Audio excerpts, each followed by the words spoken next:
ಕೆಂಪೇಗೌಡರ ಸುಂದೇರ್ರಿ ಮಾಗಡಿ ಕೆಂಪೇಗೌಡರ 516ನೇ ಜಯಂತ್ಯೋತ್ಸವ.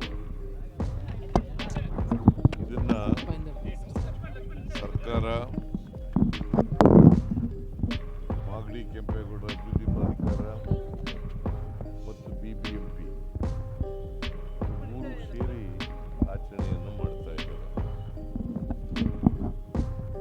ಇದು ನಮ್ಮ ಸರ್ಕಾರ 2013ರಿಂದ 2018ರವರೆಗೆ ಇದ್ದಾಗ ನಿರ್ಮಲಾನಂದ ಸ್ವಾಮೀಜಿಯವರು ಅವ್ರ ಜೊತೆ ಚರ್ಚೆ ಮಾಡಿ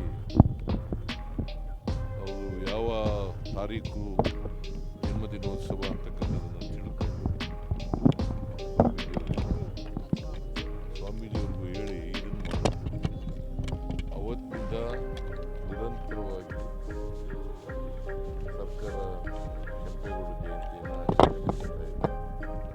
ಯಾಕಂದರೆ ಕೆಂಪೇಗೌಡರು ಒಬ್ಬ ದಕ್ಷ ಆಡಳಿತಗಾರ, ದೂರದೃಷ್ಟಿ ಇದ್ದಂಥ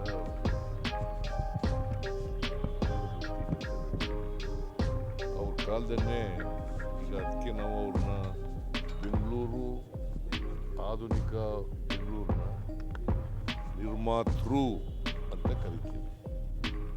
ಇವತ್ತು ಬೆಂಗಳೂರು ಅಂತಾರಾಷ್ಟ್ರೀಯ ಮಟ್ಟದಲ್ಲಿ ಗುರುತಿಸಿಕೊಳ್ಪಟ್ಟಿದ್ದರೆ ಅದಕ್ಕೆ ಅಡಿಪಾಯ ಹಾಕಿದವರು ಕೆಂಪೇಗೌಡ. ಸೊ ಅದಕ್ಕೆ ಅವ್ರನ್ನ ನಾವು ನೆನ್ಕೊಳ್ತಕ್ಕಂಥ ಸ್ಮರಿಸ್ಕೊಳ್ತಕ್ಕಂಥ ಕೆಲಸವನ್ನು ಮಾಡ್ತೇವೆ. ಒಳ್ಳೆ ಆಡಳಿತ ಕೊಟ್ಟಿದ್ದರು, ದೂರದೃಷ್ಟಿ ಇದ್ದಂಥ ವ್ಯಕ್ತಿತ್ವ ಇದ್ದಂಥದ್ದು. ಬೆಂಗಳೂರಿನಲ್ಲಿ 4 ಭಾಗದಲ್ಲಿ ಏನದು ಗೋಪುರಗಳನ್ನು ಕಟ್ಟಿಸಿದ್ರು. ಅವತ್ತೇ ಬೆಂಗಳೂರಿನ ಬಗ್ಗೆ ಹೀಗಿರಬೇಕು ಅಂತಕ್ಕಂಥದ್ರ ಬಗ್ಗೆ